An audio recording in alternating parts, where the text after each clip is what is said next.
안녕하세요. 이주원입니다. 지식캠퍼스로 뵙게 되어 반갑습니다. 오늘은 서양미술의 인간 중심적인 특징 가운데 투시원근법에 대해 알아보도록 하겠습니다. 서양미술의 인간 중심적인 특징은 회화에서 공간을 표현하는 것과 관련해 매우 중요한 기법을 하나 발달시키게 됩니다. 바로 투시원근법이죠. 투시원근법은 공간의 용적을 평면 위에 옮겨서 실제 우리가 보는 것처럼 보이게 하는 그런 원근법입니다. 15세기 이탈리아 피렌체 건축가 필리포 브루넬레스키가 창안했습니다. 브루넬레스키는 피렌체에서 공중인의 아들로 태어났습니다. 집에서는 가업을 이어갈 것으로 기대했죠. 하지만 조형예술 쪽에 재능이 있었던 브루넬레스키는 금세공사 수련을 받았습니다. 이에 기초해서 훗날 건축과 조각, 엔지니어링, 선박 설계 등 다방면의 디자인에서 뛰어난 활약을 보이게 됩니다. 건축을 비롯해서 각종 설계 도면을 그려야 했던 브루넬레스키는 건물 설계물이 완성되었을 때 어떻게 보일지 정확하게 알고 싶었습니다. 실제 완성된 건물을 보는 것처럼 대상을 평면에 그려보고 싶었죠. 그러나 그때까지는 그런 완벽한 원근법이 존재하지 않았습니다. 그래서 그는 이 문제를 해결하기 위해서 모든 수고를 아끼지 않았습니다. 그의 이런 수고와 관련해 미술사학자 바사리는 이런 말을 했습니다. 브루넬레스키는 당시 사용에 오류가 많아서 매우 형편없는 상태였던 원근법에 지대한 관심을 기울였다. 그는 많은 시간을 들여 연구한 끝에 마침내 원근법을 바르고 완벽하게 사용할 수 있는 수단을 발견했다. 그것은 평면도와 종단면도에서 교차하는 선들로 원근의 변화를 추적하는 것으로 진정 매우 독창적일 뿐 아니라 디자인 측면에서도 활용가치가 높은 발견이었다. 전하는 바에 따르면 원근법을 정확히 구현하기 위해서 브루넬레스키는 거울처럼 풍경이 비치는 판과 이를 걸쳐놓을 이젤 같은 도구를 들고 거리로 나섰다고 합니다. 그 반사화면을 거리에 설치한 다음 브루넬레스키는 한쪽 눈을 감고 다른 눈으로 반사화면을 보았습니다. 반사화면에는 거리의 건물들이 비쳤겠죠. 그 윤곽을 따라 반사화면 위에 그림을 그렸습니다. 그것을 가지고 집에 와서 분석을 해보니 건물들이 뒤로 갈수록 점점 작아지는데 거리에 따라서 일정한 비율로 줄어들더라는 것입니다. 그러더니 결국 한 점으로 수렴되는 것을 발견하게 되었습니다. 바로 소실점을 찾아낸 것이죠. 소실점이란 같은 평면 위에 있는 두 개 혹은 그 이상의 평행선이 관찰자로부터 멀어질수록 한 점으로 집중되는 것처럼 보이는 그런 현상을 말합니다. 기차 레일의 경우 좌우 레일선은 평행하지요. 하지만 우리로부터 멀어질수록 레일은 점점 가까워지고 끝내는 한 점에서 만나는 것처럼 보입니다. 이것이 바로 소실점 현상입니다. 이때 멀어지는 거리를 5m, 10m, 15m, 20m 일정한 단위로 등분해서 재보면 그 간격에 따라 길이나 면적이 일정한 비례로 줄어드는 것을 확인할 수 있습니다. 서양의 투시원근법은 기본적으로 내가 중심이 되어서 세계를 바라보는 방법입니다. 내가 세계를 바라봤을 때 어떻게 보이나 그 모습 그대로 재현하려고 한 것이 바로 투시원근법인 것입니다. 제 아무리 큰 사물이라도 나로부터 먼 것은 크기가 작아 보입니다. 그리고 제 아무리 작은 사물이라도 나에게 가까이 오면 그것은 크기가 커 보입니다. 르네상스 이래 서양 화가들은 이렇듯 자신을 기점으로 수학적 계산에 따라서 공간을 표현하는 방법인 이 투시원근법을 사용하게 되었습니다. 그런 점에서 투시원근법은 내가 만물의 중심이자 우주의 중심임을 나타내는 표현 형식이라 하겠습니다. 이런 투시원근법적인 표현을 잘 활용한 그림이 17세기 네덜란드 화가 호베마의 미델 하르니스의 길입니다. 미델 하르니스는 홀란드주 남부의 섬마을입니다.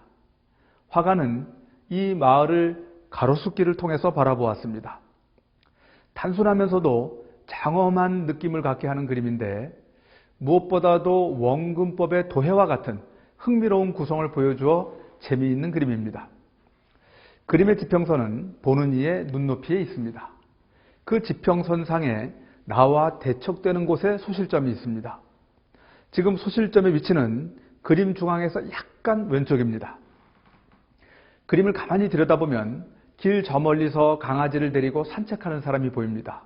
그 사람의 머리 근처가 바로 소실점의 위치입니다. 그러니까 이 극점을 향해 화면의 사물이 질서정연하게 줄어드는 듯 보입니다. 길은 똑같은 폭의 길임에도 불구하고 점점 좁아져서 나중에 하나로 만납니다. 나무들은 거의 높이가 비슷한 나무들이지만 점점 줄어들어서 역시 하나의 점에서 만납니다. 호페만은 투시원근법을 활용해서 이렇듯 단순하지만 강렬한 인상의 풍경화를 그렸습니다. 이처럼 공간의 형태를 우리 눈에 보이는 그대로 표현하려는 서양 미술의 노력은 고대 그리스 시대부터 있었습니다.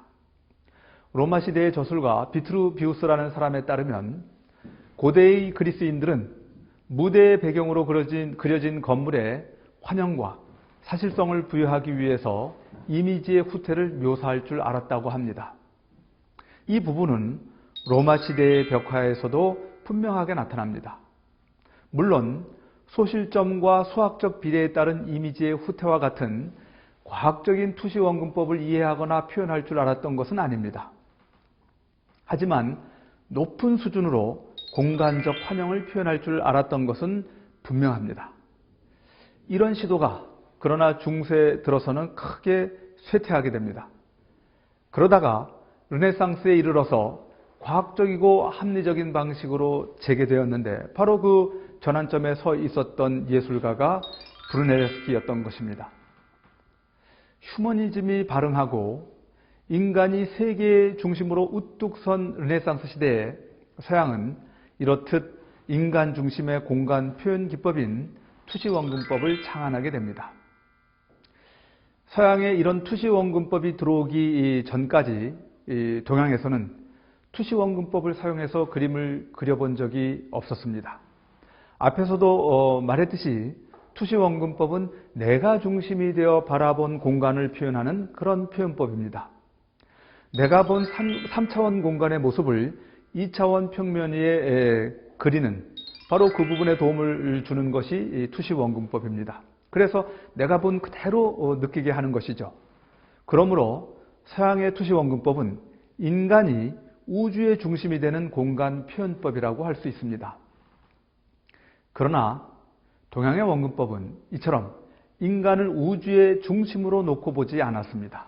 인간은 자연의 일부일 뿐이죠. 자연은 인간보다 크고 광활한 전체였습니다.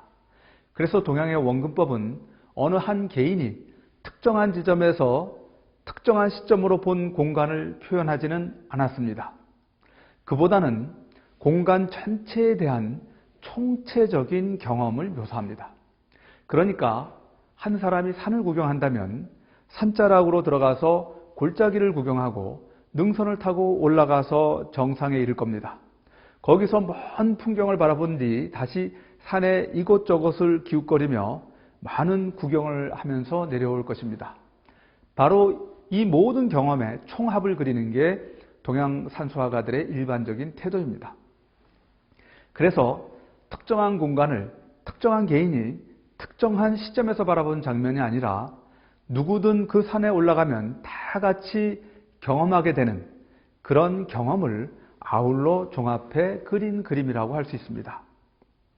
이렇게 공간을 특정한 시간, 특정한 공간, 또 나라는 특정한 개인으로부터 분리해서 전체적으로 추상하게 되면 우리는 자연히 공간의 보편적인 구조를 떠올리지 않을 수 없습니다. 그때 느껴지는 것이 공간의 높이, 깊이, 넓이입니다. 수학에서는 공간의 높이, 깊이, 넓이를 알게 되면 공간의 면적을 구할 수 있죠. 동양의 옛 화가들은 바로 이런 공간의 전체성과 그 구조를 의식해서 멀고 가까운 원근을 표현했습니다. 그렇게 해서 나온 게 바로 삼원법입니다. 심원, 평원, 고원이 그 삼원법의 구성 요소입니다. 심원은 산 앞쪽에서 산 뒤쪽을 바라보는 시선으로 중첩 효과를 나타내는 구도로 공간의 깊이를 보여줍니다. 평원은 앞산에서 뒤쪽의 산을 조망하는 그런 구도로 공간의 넓이를 보여줍니다. 고원은 아래쪽에서 산 정상을 쳐다보는 구도라고 할 수 있는데 공간의 높이를 보여줍니다. 이렇게 3원을 기초로 한 동양의 산수화의 원근법은 인간은 전체의 아주 작은 부분에 불과하므로 그 개인이 바라본 특정한 장면이 아니라 누구나 보편적으로 경험하는 산수의 전체상을 표현하는 데 초점이 맞춰져 있습니다.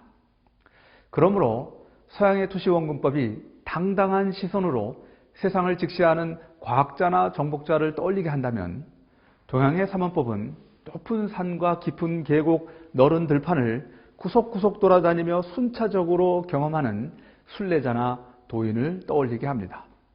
그만큼 동양의 삼원법은 인간을 만물의 척도나 자연의 지배자로 보는 관념과는 거리가 먼 원근법입니다.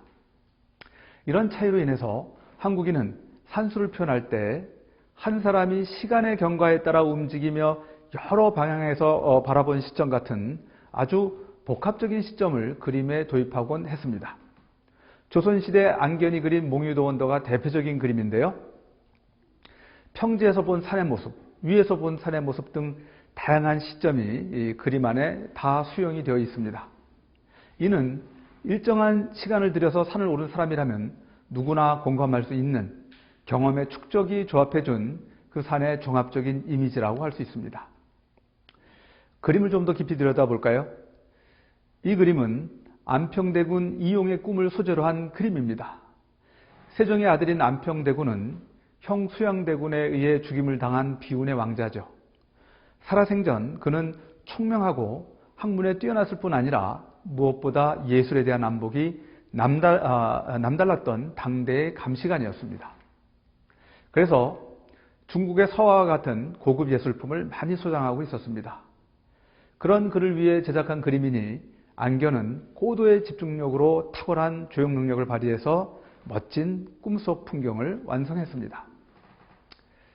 안평대군이 이 그림의 소재가 된 꿈을 꾼 것은 1447년 음력 4월 20일의 일이었습니다.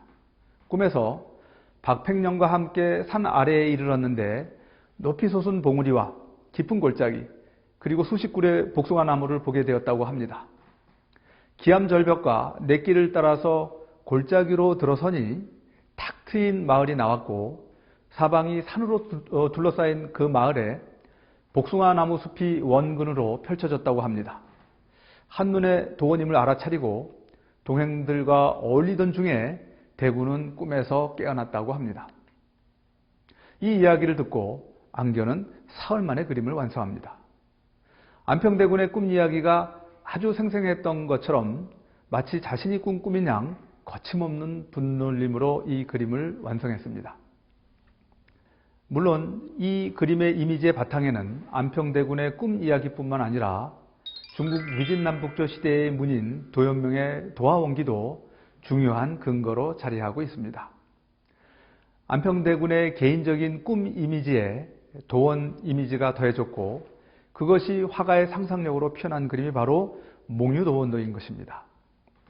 몽유도원도는 왼쪽부터 보는 그림입니다. 현실 경치를 묘사한 화면 왼편은 수평의 시선으로 본 산세를 보여주지만, 이상형인 도원을 묘사한 화면 오른편은 부감, 곧 위에서 아래로 내려다보는 시선으로 풍광을 보여줍니다. 전혀 다른 시선이 함께 공존함으로써 시간의 경과와 현실과 이상의 병존을 체험하게 하는 것이죠. 투시원근법에 기초한 서양 미술에서는 도저히 표현할 수 없는 장면을 우리 전통회화는 이런 방식으로 표현했습니다. 정지된 시점에서 본 정지된 장면이 아니라 이렇게 시간의 흐름 속에서 경험하고 그 경험의 총체를 표현한다는 것은 결국 내가 중심이 되어 산의 지배자가 되기를 포기하고 나보다 큰 산에 수렴되어서 산으로 대변되는 자연의 내가 귀의하는 행위라고 하겠습니다.